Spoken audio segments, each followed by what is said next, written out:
Welcome to Cut the Bull, an insightful podcast which addresses the news of the day and the cultural issues plaguing our society, bringing logic and context to these topics and discussing solutions too real for mainstream pundits. Now, here are your hosts, Charles Love, Shamika Michelle, and Wilfred Riley. Hello and welcome to Cut the Bull. I am Charles Love alongside my co-host Shamika Michelle and Wilfred Riley. And our guest this week is Rafael Mangual. He is the legal policy expert at the Manhattan Institute and head of research on policing and public safety at City Journal. Rafael, welcome to the show. Thanks so much for having me, guys. Pleasure to be on. So, Rafael's like my go-to on the issue of crime. He's been on my show a couple times and has a smart, nonpartisan understanding of the issues and what's going on around the issue. So I want to start with you just giving background and detail of what's been happening across the country for the last 18 months. It's been pretty ugly. It's been really ugly. You know, for the data were just leaked in a piece by Jeff Asher, who's a criminologist. He wrote this awesome piece for the New York Times, putting out the sort of final data from the FBI, and it shows that 2020 saw a 30% homicide spike year over year, which is the biggest homicide spike in 1 year that we've ever seen as a country as long as we've been keeping track. You know, of course, we talk about homicide and crime in national terms often, but the reality is it's not really a national problem. It never really has been. It's always been a very hyper-concentrated phenomenon that's a more serious problem for a very, very small slice of the country. And in those places, things have really changed for the worst over the past 18 months in ways that I think most people would have a hard time imagining, right? You visit places like Kensington on the north side of Philadelphia, the Southwest District in Baltimore, the west side of Chicago, places like Austin. It really is, I think, apt to say that these places have become killing fields or zombie lands or just areas in which crime and disorder have overtaken daily life. To the point that, it's now hard to imagine those communities coming back from that brink. Wow. Yeah, it's been ugly. Will, you want to make any comments about what you've seen in the last 18 months? Yeah, I think what Rafael is saying is it's one of those things that every ordinary citizen, especially people that grew up in working class neighborhoods or the hood, kind of knows to be true, that serious quantitative academics know to be true, and that a lot of people just sort of resist for whatever reason. They have these sort of utopian goals within society, no policing, no sort of strong state. I was born on the south side of Chicago, and I actually, for academic and athletic reasons, I moved to nearby Aurora, right outside the city. But that's also nothing nice. I mean, that's the second largest city in Illinois, about 400,000 people. We were the murder capital of the Midwest for a lot of the 90s. Ironically, we used to go to Austin to find good basketball competition and buy weed. That's the west side of Chicago. That's one of the legendary neighborhoods out there. It's kind of a shithole, to be honest, but also, strong, ordinary black people trying to make it out there, some Latinos. But every time that we've done this, kind of last for me, but every time we've done this, specific things like mandatory maximum as well as minimum sentences, community policing, reduced police stops, we've seen very similar results. Between 1963 and 93, crime increased something like 500%. It wasn't until we returned to a more stern-faced, broken windows policing from Republican and conservative Democratic city leaders that declined. Blah, blah, blah. We saw the Ferguson effect in 2014. Rafael might correct this, but murders went from something like 13,000 to 17,000, 14,000 to 17,000 within a couple of years. And then we're now going up from that baseline. So we're now going up 4,000 murders as of last year from that 16,000 baseline. So we're back to 20,000 murders. Last year, that's the most murders since 1995. It's That's 2021. Right. So every time that someone on kind of that sophisticated city kid left hears data like this, what they'll say is, well, you're being simplistic. There might be other variables, the weather, COVID. This has been tried over and over again. But every time we do this, every time we pull back the police by more than 20%, you see crime surge because there aren't any cops on the street. Like, you can argue. Yeah. Yeah, I think you hit on something really, really important here, which is that, a lot of people have tried to answer the question of why this is happening in ways that I think align with their, political priors. And very few people seem willing to examine the possibility that the pullback of police, that the sort of shrinking of the scope of the criminal justice system more broadly over the last few years leading up to 2020 laid the groundwork for the kind of homicide spike that we saw. And for whatever reason, not for whatever reason, I think I know why, but people are really uncomfortable with that narrative. People are uncomfortable with that idea. You talked about how much crime grew from the 60s to the early 90s, and it's true. The response in the late 80s and 90s was very, very harsh. Right, we saw the Anti-Drug Abuse Act of 1986. We saw the Rockefeller drug laws in New York. We saw mandatory minimums popping up around the country. But there were also really good reasons for why this happened. And so, in the wake of all that, I think what we had was this growing consensus that the sort of concentrated impact of those moves in criminal justice policy in the punitive direction were just so bad for particularly minority communities that they were something that just had to be considered a public policy negative, a problem that had to be corrected. Very few people looked at the other side of the ledger, though, right? If you look at the homicide decline from 1990 to 2014, this is something that a criminologist named Patrick Sharkey did a while back. What you see is that just as it's true that low-income minority communities, particularly Black men, sort of bore the brunt of the sort of process of turning up the volume of the criminal justice system, right? They also benefited the most from the crime declines that have been attributed to those moves. I mean, if you look at just the impact on life expectancy between 1990 and 2014 as a result of the homicide decline, for white men, it added about 0.14 years to their life expectancy. For Black men, it added a full year. That is very few people like to talk about homicide and violence as a public health crisis. I mean, that's one of the biggest public health victories in my lifetime. In my opinion, it's the single biggest accomplishment of urban American history. And what frustrates me, I just wrote a piece with former NYPD Police Commissioner Bill Bratton. What frustrates me is that we have these kinds of historical lessons, right? We know what worked. We know who it helped. And yet there's this coordinated resistance to doing any of it, even though we have the tools, the technology, and the historical examples to avoid the pitfalls that we may have run into in the past. And I think the longer we put off, re-engaging the criminal justice system and trying to make the most out of what it can offer in the way of incapacitation, the way of deterrence, the worse these problems are going to get, precisely for the communities in whose names, the reform movement has been carried on in ways that I think have been shown to be so harmful, right? I mean, it's, we talk about the homicide spike in the country, but again, homicides didn't go up, in my parents' suburban neighborhood in Long Island.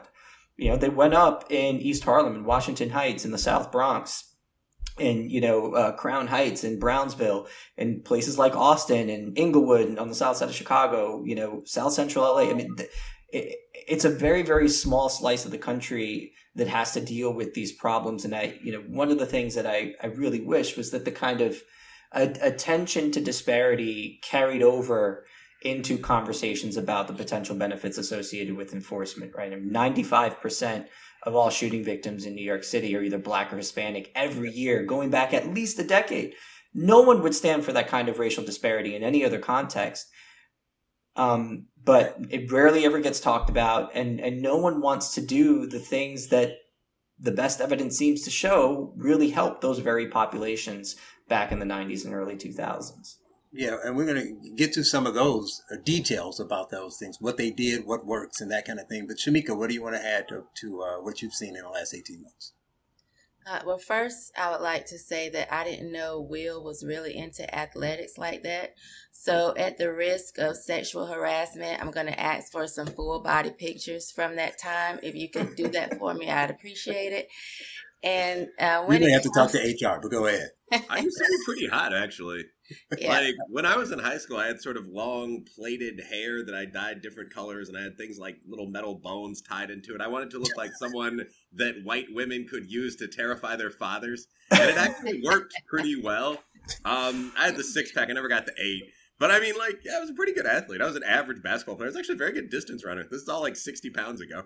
Okay, So yeah, we send used to those travel to around me. and play in the men's leagues in Chicago. All right, let me be the judge of that. Send those pictures to me. I'd appreciate it. Thank you. I'll DM you. And when it comes to crime, I'm interested in all of these stats because my best friend's son was murdered last year. He was only 15 years old. And I have noticed that crime around here is really, really bad. And I was just thinking that, it was here. But all of this defund the police, I think is stupid. Around here, people that I know that's witnessing crime. I was just telling Charles that a few kids, well, they're young men, were arrested yesterday for murder, and I'm shocked because one of them for sure came from a really good home with his father is a white collar professional, mother in the home, and I'm just trying to figure out what is happening. But no one that I know wants to defund the police. We all want, of course, better training. We would like for police to have, relationships with the communities that they're policing, but we need more police because it's out of control, and no one wants to talk about violence in the community, within the community. We only get upset when it's a white police officer and a black person, but we are killing each other at a far higher rate, and no one wants to discuss that because it's really bad. Yeah, I mean, it's such a seemingly intractable problem, right? I mean, if you go back throughout history, as long as we've been kind of recording it, at least with respect to crime stats, you do see this persistent disparity in the rate at which different culturally identifiable groups engage in serious violence. And, we haven't quite yet figured out what to do about eradicating that disparity. But what we do know, and this is what I keep going back to, what we do know how to do is to just reduce that overall amount of crime, irrespective of whether or not we can do, something about the disparities in terms of, behavioral differences. Rafael, let's get to that though. Yeah. You hinted on a couple of those things, but you gotta highlight this because it's so important. And other than people like you who point this out and Will who loves the stats, you got to drill it into people's heads because they need to understand. I mean, one, when you talk about homicide, you hear the word, you say homicides. You say homicides. There were this number. It's numbers. It's stats. People don't feel it. That you're talking about people, right? You're talking about people gone from the neighborhood. You're talking about an impact, a psychological and physical and emotional impact to that community from what is happening day in, day out. People getting desensitized to it, things of that nature. And we're so busy arguing politically or the left, right, that we're not talking about that there's a, human cost to this. But there are things you say we know, right? So we should talk about these things that we know. We know where it happens. You talked about certain neighborhoods. We know that it doesn't happen everywhere. We know the demographics of both the criminal and the victim. You mentioned earlier in New York, and it's similar everywhere else, where 95% of the shooting victims are Black and Hispanic. I was watching the news once last year in New York, the nightly news, and it was one of the, like June of last year. It was like a really bad weekend. They said it was like 60 people shot in a week in New York, and they said all of them were Black and Hispanic. 100, every single person shot. Now, I don't want to get into Black on Black crime. Don't care. I don't care. I mean, other than wanting violent criminals off the street, I don't care what the person who's committing the crime looks like. I'm not trying to make an argument of the Black people being violent, all that ignorant stuff. What I'm saying is, people are getting shot. We all agree it's bad. 100% of them are Black and brown. And the conversation, they show it on the news. We go, that's sad. And the conversation shifts back to, well, we need to release more people from prison. So talk about those things that we know, both on the bad side and the things that we know that work, that we would have gone away from and that are now, so bad it's racist to do them. Yeah, no, but before I get into that, though, I really want to just say how much I appreciate you mentioning the kind of human cost of this stuff. One of the sort of risks of doing the kind of work that I do is that you're always, grappling with numbers, and it's very easy to come off as cold and unemotional about this. But, I hope that your listeners understand that, it really does touch me when I read these stories. and I wrote this in a piece that I did for the New York Times a while back. I mean, statistics really are poor stand-ins for, the victims, for their families, for the tears of a mother who just lost a teenage son whose life she had been planning in her head and no longer gets to live any of that, right? No, the smell, the metallic smell of blood on the street. I mean, it really can, violence really can change the undercurrent of an entire community. And when it's a persistent problem, like I said, I think very few people in this country can even come close to imagining what living that experience is like. One of the things I like to point out is back when we had that DC sniper situation here, you go back and watch some of the newsreels, you have pretty, smart, logical people talking about all these weird precautions they would take, not stopping for gas in the middle of the night, zigzagging through parking lots as they were, leaving the mall late or something, even though their chances of being hit by the DC snipers were, about the same as being struck by lightning or winning the lottery. And what I try to tell people is that imagine now what the psychological toll would be if you lived in a neighborhood where someone was shot every week, right? Where your chances of actually being victimized by serious deadly violence were higher than you going off to college and graduating magna cum laude, right? That is just something that so often gets lost in these conversations. And so I'm really glad you brought that up. But so going back to your question, right? Like, we know what works. One of the things that we know works and that people don't really seem to have an appetite for anymore is incarceration. It's just considered an unalloyed negative in society, right? Like, incarceration harms, it tears families apart. There are all these different, arguments that people make, but one of the things that I don't think that the people making those arguments grapple with enough is the reality that incarceration also incapacitates serious criminals and stops them from hurting their communities and their neighbors.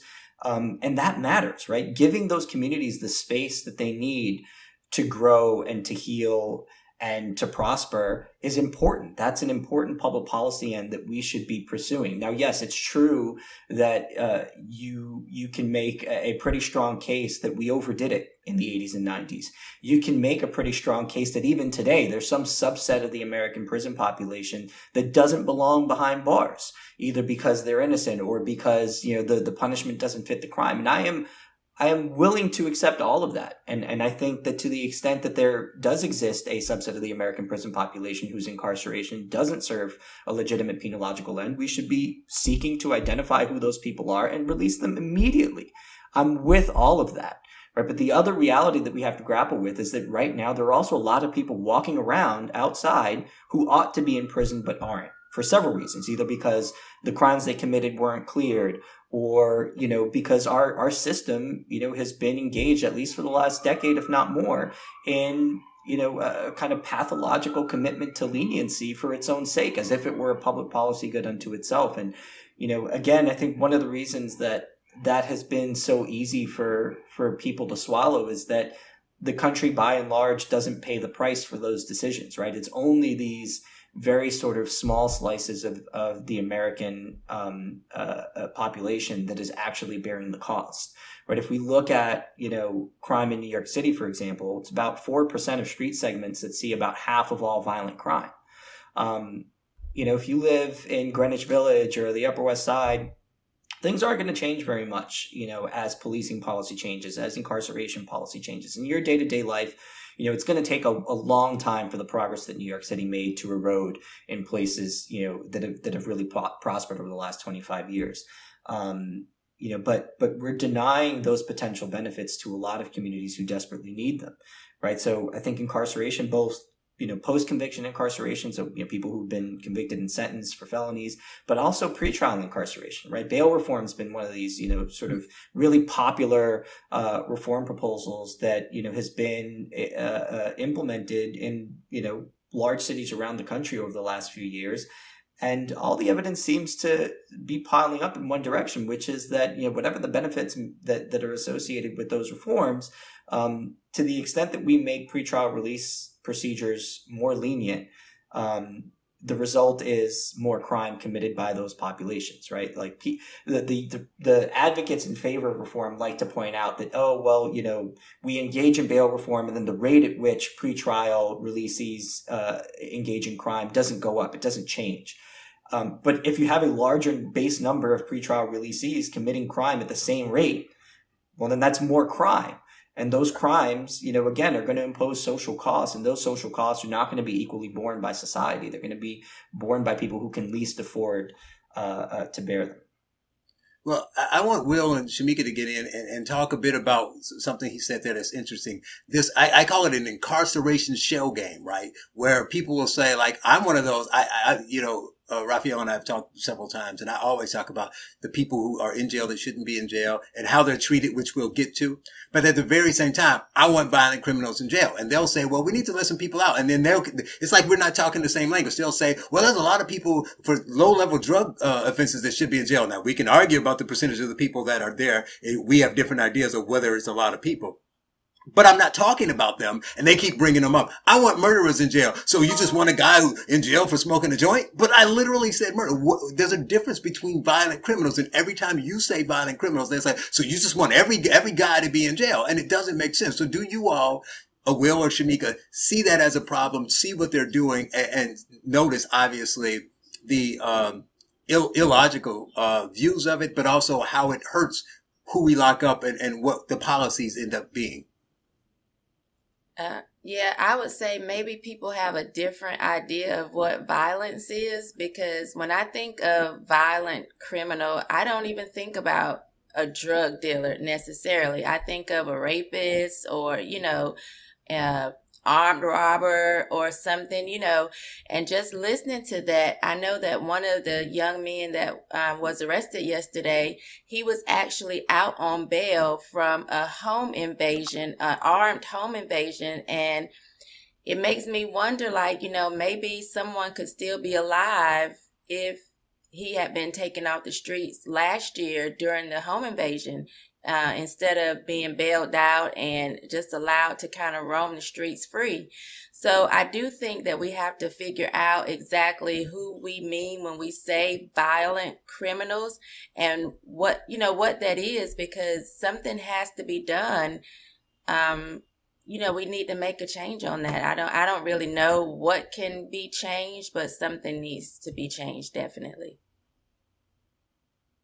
Yeah, I mean, so for me, speaking as a normal citizen, as someone who, as I said, comes from a working class area, but went on to get educated, so on, I mean, but thinking back to friends that still live in urban center city, Chicago, Detroit, so on, I mean, I want criminals in jail.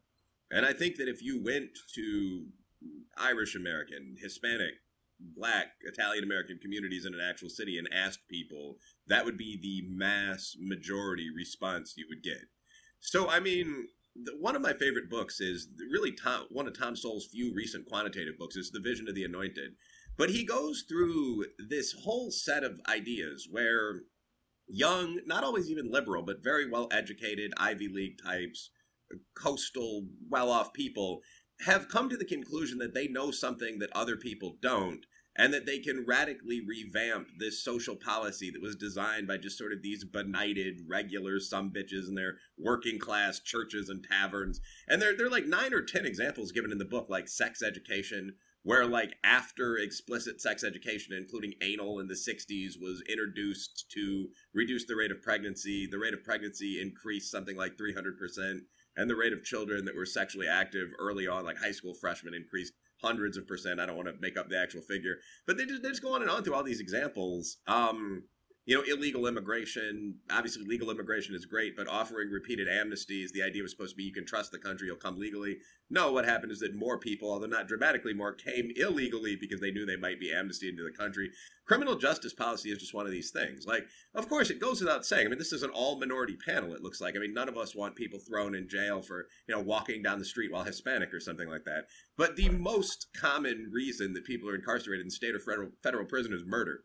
You can look this up because it's generally a very long sentence. Murder is either 1 or 2 across every state if you're looking at the prison population. So these sort of anointed ideas, they have a very negative effect very often because they're focusing on sort of what people that are outside communities think of as the cool revolutionary element of whatever the population in question might be. So there's a lot of sympathy for criminals. There's not a lot of sympathy for the old ladies that are going to be raped by those criminals. So, I mean, just, last sentence, obviously, if you get rid of bail, and the idiotic idea there is something like it's harder to get out of jail if you're a poor thug. Like, you might not have your bail money, so you might have to sit there for a while, whereas if you're a rich thug, you can get out. I say bail on rich guys. I mean, if you really want to have this sort of glib conversation, look at assets, look at presence of a non-court appointed attorney. It wouldn't be hard to do this. But obviously the result of letting people out of jail, even if it may be fairer in some system level sense, is that you're going to have more crimes committed by these criminals. It's actually fairly hard to go down to the jailhouse and stay for more than a couple weeks. Like, that means you're not released on your own recog. That means that you're not just talking about a misdemeanor ticket. You're talking generally about felony crimes. So if you let out more felons, you're going to have more felonies. Yeah, yeah. I mean, Shamika brought up a really good question, which is like, what can we do to make that system better? And, I think, Will, you hit the nail on the head when you sort of identified the central critique of bail reformers, which is that, yes, in theory and in fact, right, we know that in a pretrial release decision framework that relies very heavily on cash bail, you can end up with situations in which a relatively harmless but poor offender gets stuck behind bars while a relatively dangerous but well-off offender gets to buy his release. And that's unjust, right? Like, I think most people can agree that that's the case. But the reality is that we actually have figured out ways to make those decisions revolve around the more important inquiry, which should be the degree to which an offender poses a risk to the community, either a risk of committing another offense or a risk of not showing up to court. And one of the ways that we assess people's risks is through algorithmic risk assessment tools, right? These are really interesting, essentially sort of lists of questions that the system will answer with respect to each offender, what their criminal history is, what their age is, are they involved in a gang, etc. And then it'll place different weights on these factors and then determine a risk score. And the validated assessment tools are actually pretty accurate. And so we have a system through which we can make the inquiry center on risk, which I think leads to more just outcomes. And some of the bail reforms have, sort of made that available. We see that in New Jersey. We even saw that in Chicago, where judges maintain the ability in the city of Chicago and now in the state of Illinois, which adopted the reform wholesale. They retain the ability to remand a dangerous offender to pretrial detention. Unfortunately, what we see is a resistance to pulling that trigger, right? There's an unwillingness to pull the lever of taking someone and saying, no, you're just too dangerous to be outside. And so unless you committed some really heinous offense, we're gonna, our default is going to be that you should be released. And one of the problems with that is that, one of the things that drives that decision is the sort of instant offense that someone committed, the reason that they're before the court in the first place. But that's actually not a very good predictor of their overall risk, right? So Shamika, you said, like, when you think of violent criminal, you don't necessarily think of drug dealer. One of the realities that I think a lot of people need to grapple with is that criminals do not specialize by and large. There's a ton of overlap between the guy who sells drugs and the guy who will beat you up for looking at him the wrong way, or the guy that'll shoot up a corner of rival gang members, and the guy that'll smoke a joint in his car while he's driving. There is a ton of criminal activity. There's a broad sort of array of criminal activity that even the most dangerous offenders engage in. It's not as if we can say, like, oh, well, this person is only a violent offender, they don't commit nonviolent crimes, or vice versa. So we have to look more holistically at somebody's criminal history, at somebody's background to properly assess their risk. And when you do that, you start to sort of have to grapple with these uncomfortable truths. For example, there was a study done by the Bureau of Justice Statistics a while back on recidivism, looked at a cohort of about 500,000 people who had been released across 30 states in 2005. And one of the things that study found was that people who were incarcerated primarily for drug offenders, 3/4 of them went on to get rearrested for a non-drug crime, and more than a third of them were rearrested for a violent crime specifically. In fact, you had more drug offenders rearrested for violent crimes than you had people who were incarcerated primarily for violent crimes rearrested for violent crimes.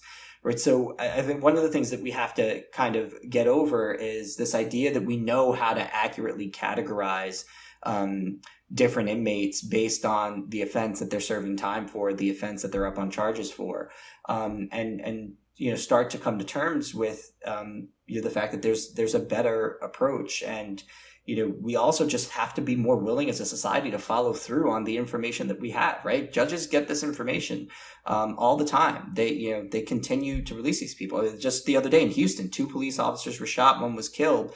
According to news reports, the guy had 18 prior arrests since he had turned 18, right? So God knows how many juvenile arrests he had that were sealed.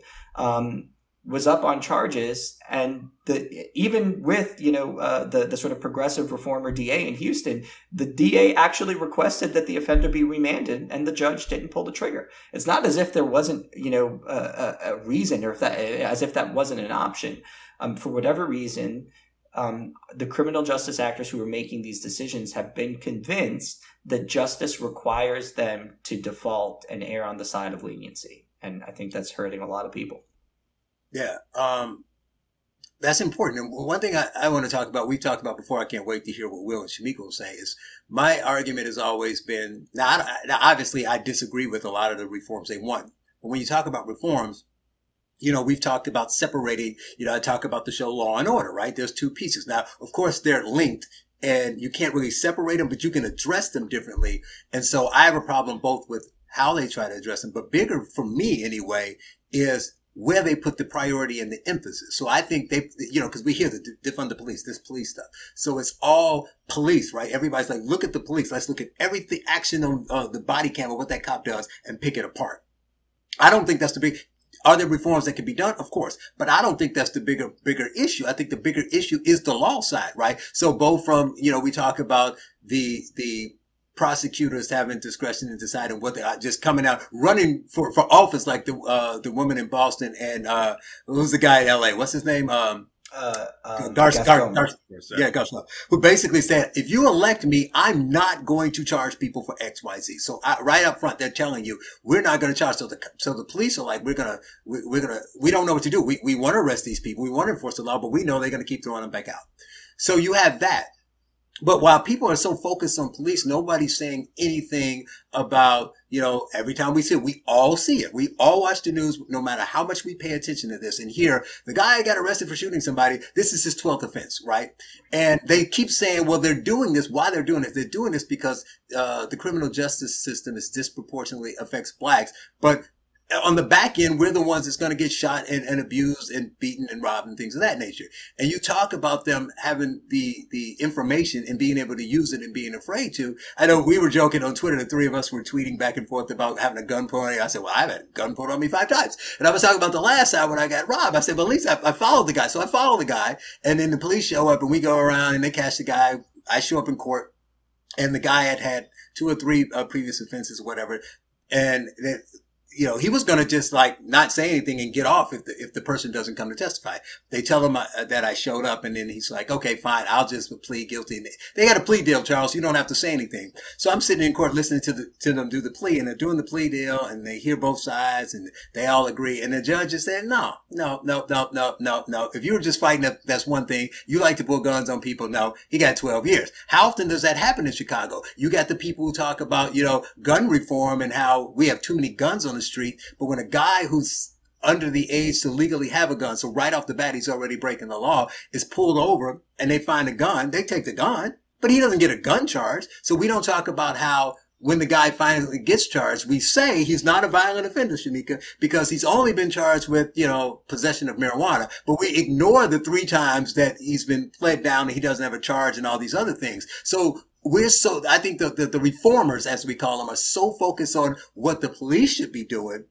And then they talk little about the law. And when they do talk about it, it's more like how they want to, let people out of jail and how things are unfair. So do you agree that is the bigger problem, Will or Shamika? Let me just say that when I speak of drug dealers, I'm talking about the man that I married. So I know that. Well, he might be nicer than the rest of them. He was, I guess, Will. No, I mean, like, to me, this really isn't a debate, whether you're talking about down at the police station or in a barbershop in the hood or something like that. I mean, I think most people at some level know. Like, I watched the George Floyd video. It was disgusting. You should press charges against that guy. They did. Obviously there's some crooked cops out there, and anyone who lives in an urban area is very aware of that. They're cops that rob drug dealers, so on down the line. But if you're asking a serious urban adult, black or white, what's the bigger problem? The police or the criminals? It's not even, there's not a race there. Which are faster, rabbits or turtles? There are a few legends that try to reverse the direction of that relationship, but there's no challenge in reality. So yeah, I mean, all of this, like, you guys have already said this pretty well. I don't want to just add repetitious information, but yeah, for those that aren't aware, for those that are outside the social sciences or outside the criminal justice system or that have never been thugs, very few people are charged with the full set of potential criminal offenses that they could be charged with. What you have is what's almost invariably, we've all heard the term referred to as the plea bargaining process. If you have a pound of weed and 2 guns in your car, if you have a lawyer that's good at all, I can tell you in that specific situation, the first thing they would do is get the gun charge dropped. And then you would negotiate what you're going to do with the drugs. I mean, so just under a pound would probably not be trafficking in a lot of states. So you might wind up actually taking a plea, as it's called, for possession of just under a pound of marijuana, which sounds like a fairly serious crime, but which avoids you having to stipulate that, in fact, you had more than a pound of the kind, and you also had 2 firearms in the vehicle. And you were also driving without a license, and so on down the line. Like, every one of these urban police reports, if you go to Cook County Bond Court, is just like 9 things. Like, on previous probation was for a domestic incident, possession of a firearm, which itself is just a misdemeanor count, but possession of a firearm by a felon while on probation. I mean, anything that's on that 9-item list of charges could be brought against you. So again, it's fairly hard to go to, I won't even say county jail, but prison. Like, to go to prison, you have to be sentenced to more than a year on an actual top felony conviction. Well, yeah, but that's what it would be. Felonies are more than a year in jail. So you have to work to some extent to do that.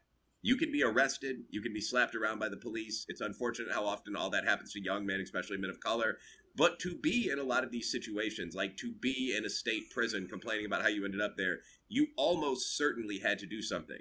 You are very, very likely only a nonviolent offender in the sense that the violence charge was removed from the count by your bulldog attorney. That's what that means. Rafael, exactly I need you to talk about that, though, because that's a piece, great job, Will, because that's a piece that rarely gets talked about. We go back and forth like we just did about the law and the order side and what's more important, but no one ever talks about the criminal. I wrote about that in my book that's coming out and saying, we can make all the reforms we want, but can we at least spend a little bit of time on what these criminals are actually doing? Right? Because, I mean, nobody ever talks about we spend so much time talking about the other stuff. So talk about the criminal.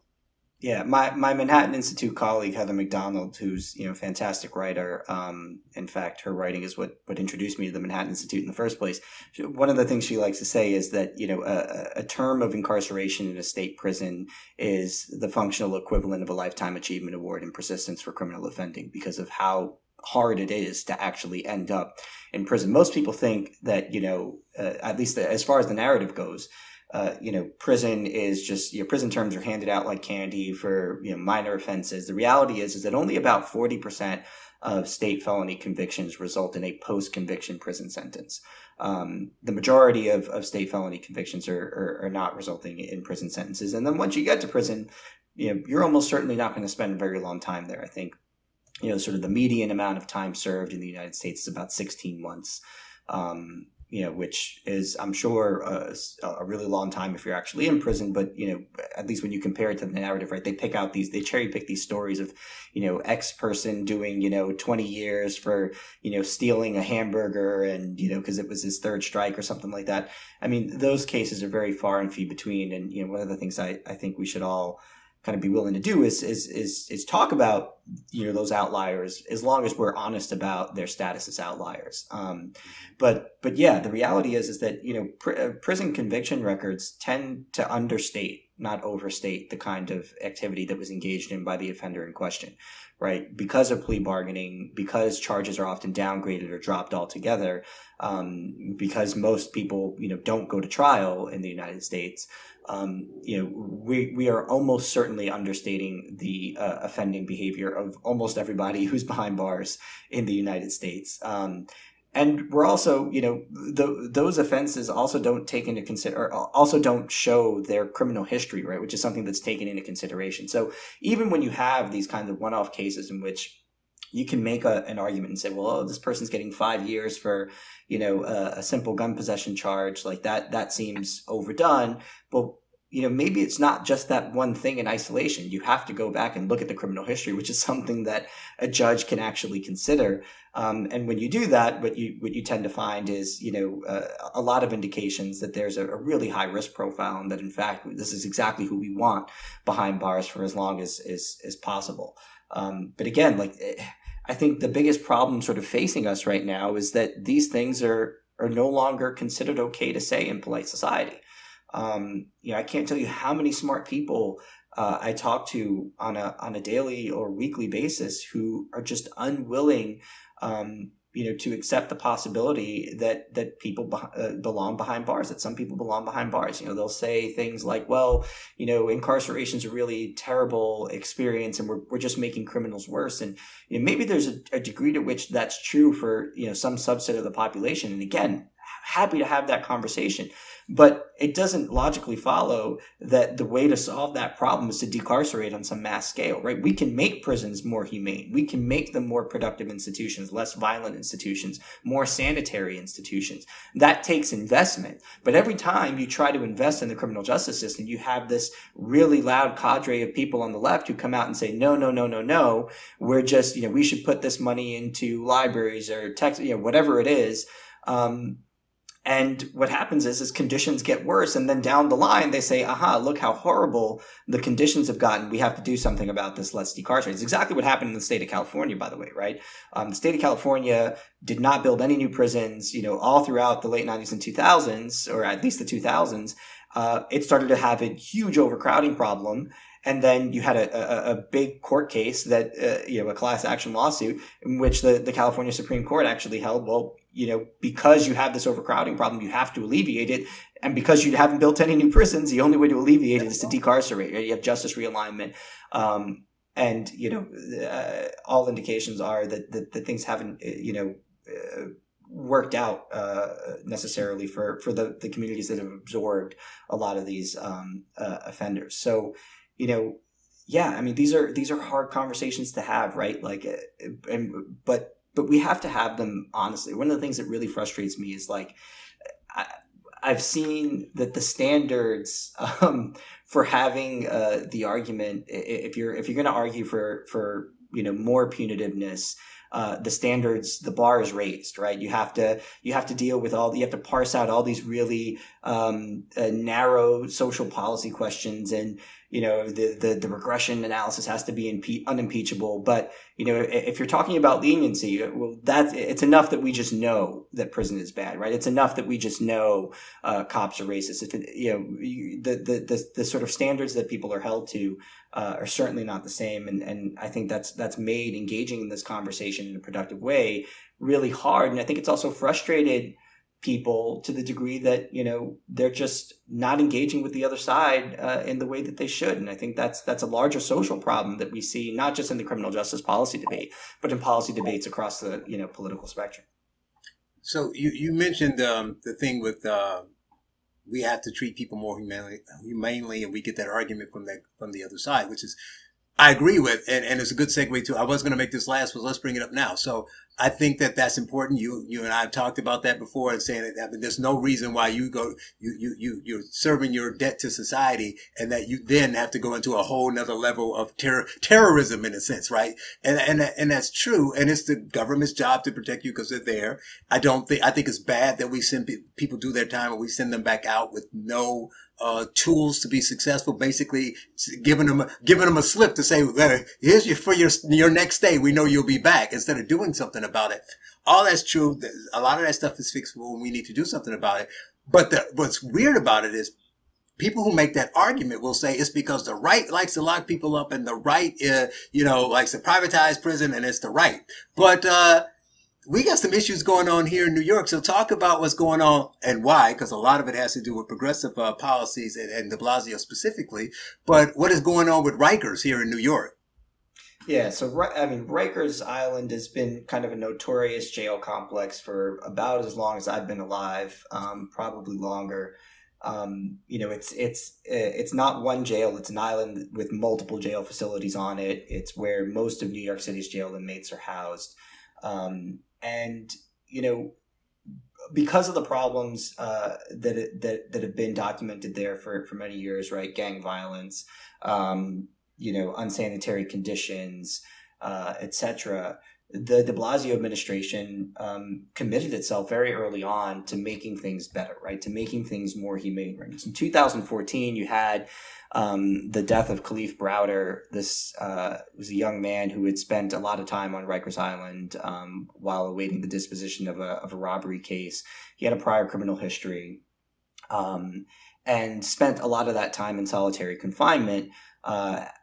As a result of various behavioral infractions, and later committed suicide after his release. And, this case was cited by Mayor de Blasio in his campaign to, again, kind of make things better, make things more humane. And one of the ways that the administration went about doing this was to essentially eliminate the use of solitary confinement. The argument being that, particularly for younger people, that kind of isolation was psychologically detrimental. And, so because the brain hasn't fully developed until you're 25. And so, therefore we should essentially eliminate this practice. And that's basically what happened. Starting in 2014, you started to see solitary getting rolled back as an administrative policy for younger inmates, right? 16 and 17, then 18 and under, then 21 and under. And now the de Blasio administration moved to eliminate it altogether. So you would think like, okay, well, this was a clear policy decision. It was implemented in order to make things better. Did things get better? No. What we saw almost immediately after that was that as jail environments became less restrictive because correction officers no longer had the ability to threaten solitary confinement as a response to a behavioral infraction, you started seeing violence, inmate on inmate violence, as well as inmate on guard violence go through the roof. And one of the questions I've been trying to ask people is like, if you care about the daily experience of inmates who are incarcerated on Rikers Island, right, who are in the city's charge, who we have a duty to keep safe, then how can you not consider the possibility that the elimination of solitary confinement for persistent offenders on the inside hasn't made them less safe, right? One of the things that we saw was a 70% spike in the violence rate, inmate and inmate violence rate under de Blasio. Almost all of that spike came after 2016 when the solitary confinement rules were put into place. Just with before less that, population, right? With less, right. So you had a situation in which, right, between, let's say 1998 and 2018, right, 20-year period in which the population had decreased by about 10,000 inmates, but you actually had a near doubling in violence incidents within those jail walls. That shouldn't happen. Right? That should never happen. Now, the de Blasio administration's excuse for this, right, rather than admit that actually that's not even true. In 2017, the de Blasio administration actually did admit that eradicating solitary confinement contributed to the violence spike that year. Right? This was in the mayor's management report, which is something that the administration puts out every year. But rather than reconsider the policy, their sort of go-to excuse has been that, well, since we've been so successful at decarcerating, right, what we've ended up with is a higher concentration of high-risk offenders. Well, what this ignores is that the absolute number of high-risk offenders is still lower, as is the overall population, right? So it should be easier, not harder, to manage 7 problem offenders out of a group of 10 than it is to manage 10 problem offenders out of a group of 20. That the percentage, of problem offenders has gone up doesn't really change the fact that you have fewer to deal with. So one of the other policies that took place in that time frame was a severe set of reductions placed on, or restrictions placed on the ability of correction officers to use force. This was part of class action litigation, a lawsuit called Nunez, and part of the settlement included the imposition of a federal monitor that oversaw a whole bunch of different policy changes. So corrections officers can't use high impact blows to the head, to the neck, to the groin. They can't use neck restraints, all sorts of restrictions. Meanwhile, these are unarmed, they don't carry firearms or anything while they're on the job. They're often outnumbered by inmates. What did we see after that? We saw the rate of inmate attacks on staff go through the roof. What's followed that is actually really unfortunate, which is, the corrections department finds itself right now in the middle of a staffing crisis. You have people just literally not showing up for work, not calling it, not even bothering to call in sick. You have coordinated sick outs. All of these things are problems, right? I sort of share the frustration with people who say, like, you ought to be doing your job. You're getting paid for this.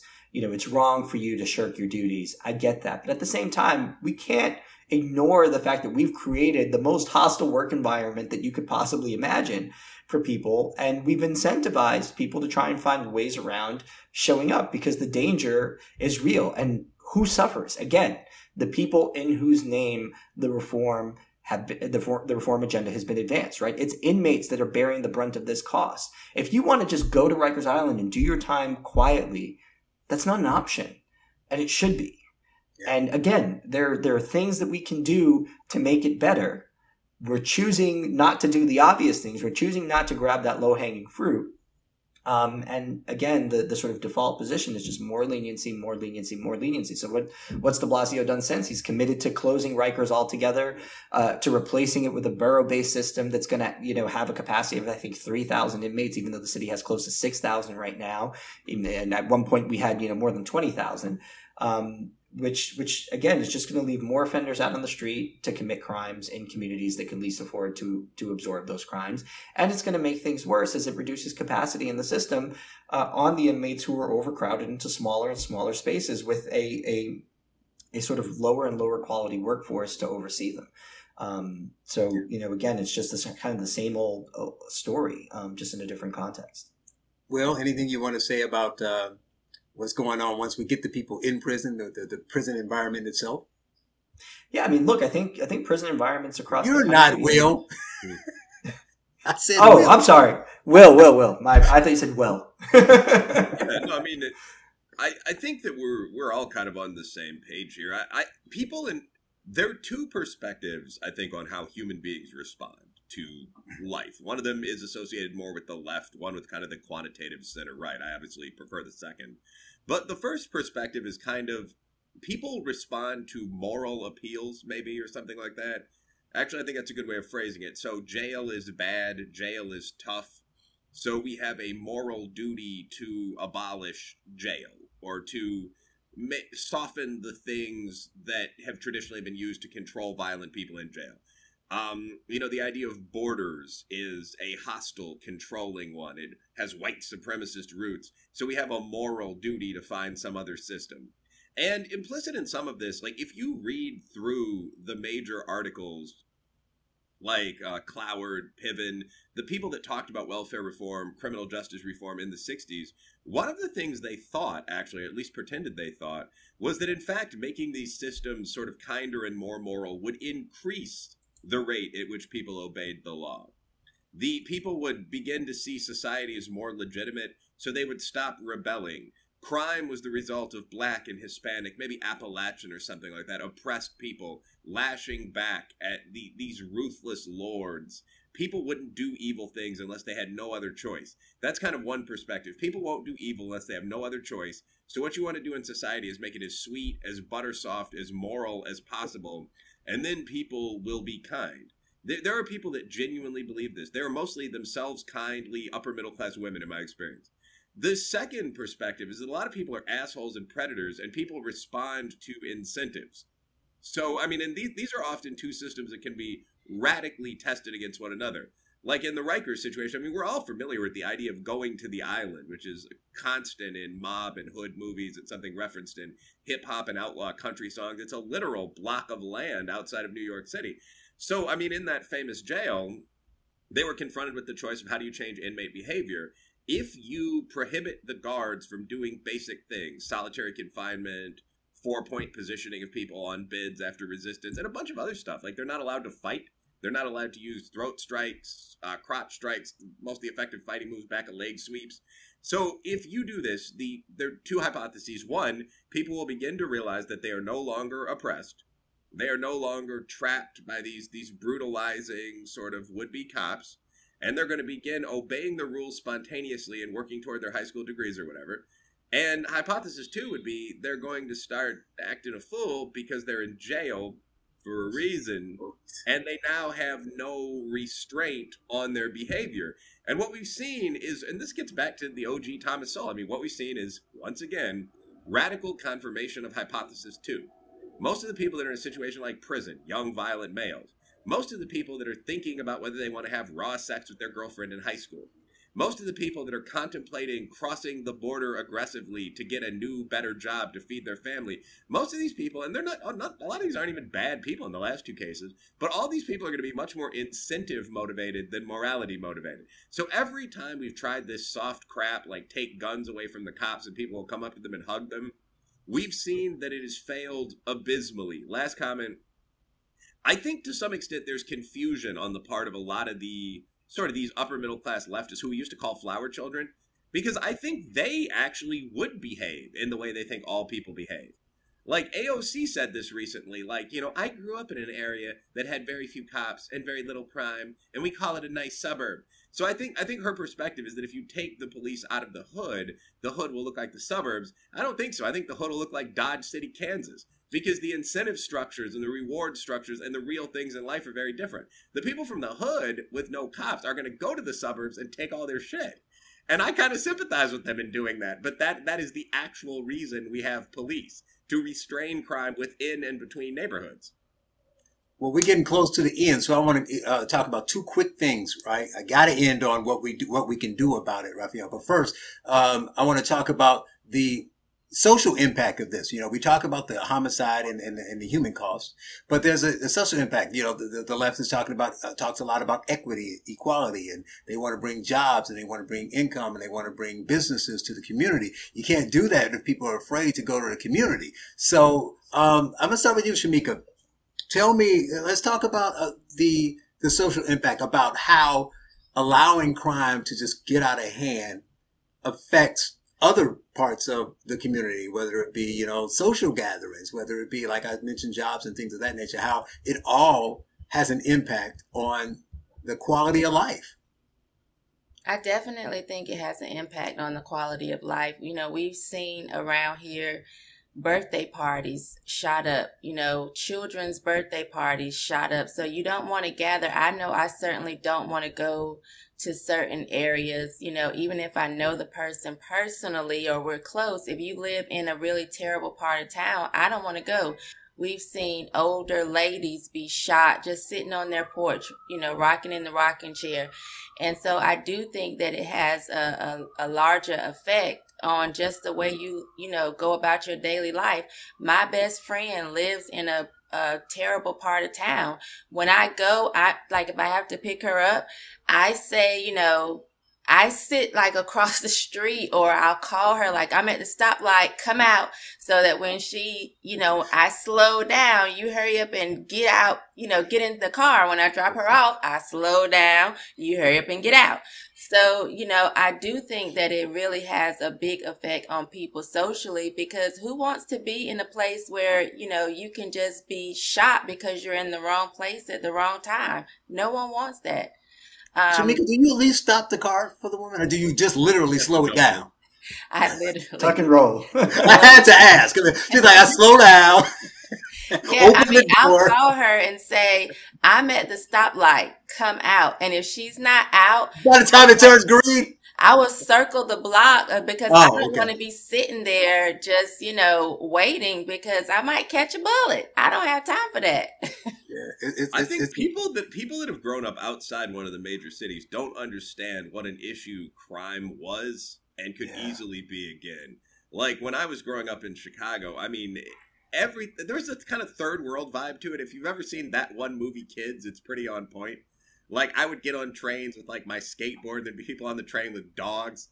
People would just start painting graffiti for no reason. Like, they would just sort of take out markers or spray cans once you got past 8 p.m. and start, you know, doing their stuff. They would politely ask you to move sometimes. I mean, even recently, like when Shamika talked about picking up her friend, before my relationship with Jane, one of the last dates I went on was with a woman who happened to be Hispanic American. That doesn't really matter. But she asked me to pick her up at the projects in Pilsen in Chicago. And it was literally like, when I get there, they're like 70 young Latino men like hanging around outside. And, you know, I just called up and she was like, you know, don't mind all those guys outside. Just come in and get me. It's a perfectly nice area. I forget how we worked it out, but like just basic things like going on a date or taking the bus become very difficult when crime hits a certain level. I didn't have this experience and won't claim it as mine, but in East Aurora in the 90s, someone shot up one of our city buses. Like the bus was taking people to school, and a lot of the kids that went to this particular school, Simmons, were vice lords. They were affiliated with the vice lord gang. And someone who was a gangster disciple at GD shot the bus. This is like a grown-ass man. I guarantee this happened. I don't know if there was ever a formal police report. I think I'll look it up after this. But someone apparently took out a firearm and started shooting at the bus and hit the bus 4 or 5 times. And obviously, many of the people on this bus were not middle school or high school aged kids. They weren't in the gang scene at all. They were older ladies, many of them immigrants from Poland or Mexico that were trying to go to work. So that is the urban crime environment that you saw for a long period of time in the 80s and 90s. And I'm to some extent a glib speaker, but this is not exaggerated at all. I mean, even when you watch films like New Jack City, I mean, there's a scene where they strip the landlord naked after he tries to throw drug dealers out of his apartment building and have him walk through the courtyard kind of pleading with them not to be hurt. Stuff like that happened. So, I mean, where you have organized bandit gangs, unless you want vigilante armies that will break them and bring peace, you need police. So there's that. And for the viewers and listeners who don't know Chicago well, Will, Rafael, and I know it really well. Just to add a little thing to the end of your story, you talked about being on the train and tagging and pulling out a marker and spray paint. This will shock some people, but in Chicago city limits, it's illegal to buy spray paint. Just let that soak in, people. It is illegal to buy spray paint in the city limits of Chicago. The little conveniences of civilization vanish when you have a high enough level of violence. I mean, so that's a hilarious example from Charles, but like examples like this abund. Like when people talk about food deserts in Black and Latino neighborhoods, we have the same problem in poor white neighborhoods in Appalachia for the same reason. There's too much crime and too little money to put down a standard business. You're not going to open, a Whole Foods in the middle of the ghetto. That sounds like a joke the way I phrased it, but it's absolutely a reality. So in the urban areas, you have the smaller bodegas, which are, great hardworking people, but where you can easily pay $6 for a sausage. Yeah, it costs more, right? Yeah, and here, I mean, you have sort of like the Dollar General Market, which is like a thrift store or a DG, but with sort of a sad attempt to sell food as well. So there's a back corner full of like tomatoes and bags of potatoes and so on. Like bacon is the primary meat. So like where you have enough violence and a low enough level of money, you're not going to have most of the amenities you associate with living in a city. That's exactly all right, Raphael. We got to fix it too. So you got to say what you want to say, and then you got to talk about solutions. We just got a couple minutes. Go ahead. Yeah. No, I was just going to say, I mean, you just disincentivize all kinds of investment, exactly the kind of things that you want to encourage. I mean, I remember when I was a kid, my parents didn't want to buy me the bike that I wanted until we left Brooklyn and moved to Long Island, because they were just afraid that buying me a bike that nice would make me a target, for the older kids. And so, I don't think people quite appreciate just how everyday life and the sort of social fabric erodes as crime increases. But in terms of how we fix it, I mean, look, this is like any other public policy problem. It's a very, very complicated, multifactorial problem, right? So, I'm not going to sit here and tell you that I know exactly how to solve everything and make everything better without any costs. But what I do know is that the overwhelming body of evidence seems to show that if we have more police and better trained police that we are investing in, that we are providing with resources and adequate equipment, that will reduce crime, right? So that's number one. We're in the middle of one of the, sort of in addition to the crime spike, we're also in the middle of a staffing crisis with police in this country, right? We have not just a large reduction in the number of active police officers over the last 10 years, which is certainly something that the data show. Part of that has to do with the fact that all the, nearly 100,000 officers who were hired as a result of the crime bill in 94, reached the age of retirement and started leaving the job. And we haven't sort of made another investment like that since. But we're also seeing a move of a lot of police officers from big city departments where they're going to be scrutinized into suburban departments where it's going to be a lot less likely that they'll end up involved in the sort of viral incident that might jeopardize their career, their freedom, their financial security. So we have to solve that. And one of the ways that we can solve that is by making a big investment. This is one of the few places where the federal government can actually play a role, much in the way that they did with the 94 crime bill, in giving states the money that they need to hire police officers and to deploy them into the places that they need to be deployed. The other thing that we need to do is be more conscious about, the impact of bad sentencing practices, right? When you have somebody with 18, 20 prior arrests, and multiple convictions, maybe it's not such a good idea that they be back out on the street and eligible for parole within a year or two. Right. I think we have to get more comfortable with the idea that some of these people need to be incapacitated long term. Same goes for pretrial detention. Right. Again, I'm all for reforming at the margins, and making sure that those, injustices that people tend to point to make their case don't happen. But I don't think that necessarily requires upending the system in the way that we've seen done. And so incorporating algorithmic risk assessments for pretrial detention decisions, I think, is a good place to start. And building out our carceral capacity so that we have the room to be more strategic about how we house people who are incarcerated. Investing in those systems so that those environments are much more productive and much less conducive, to crime. I think, we should also be investing in, certain reforms. De-escalation, I think, has the potential to show some promise, although, again, probably only at the margins. I think people need to understand that. I don't think we really know how to rehabilitate people, at least not on scale. But we should still be trying to figure that out and making those investments. But I think it's really going to start with doing the kind of, the things that we know worked in the past. And that may make people uncomfortable. That may sound unpopular. That may make me, a bad person, but we got to start. Well, we're going to end it there. He is Rafael Mangual. He is the legal policy expert at the Manhattan Institute and head of research on policing and public safety at City Journal. Rafael, thank you for joining us. It's been great to have you. Thank you, guys. Saving the day from you commies who let know you can't fuck with me. I got a country to save. God bless the US of A. Land of the free and a home of the brave. God get all of the praise. I got a country to save, cause I'm Patriot J and I'm saving the day.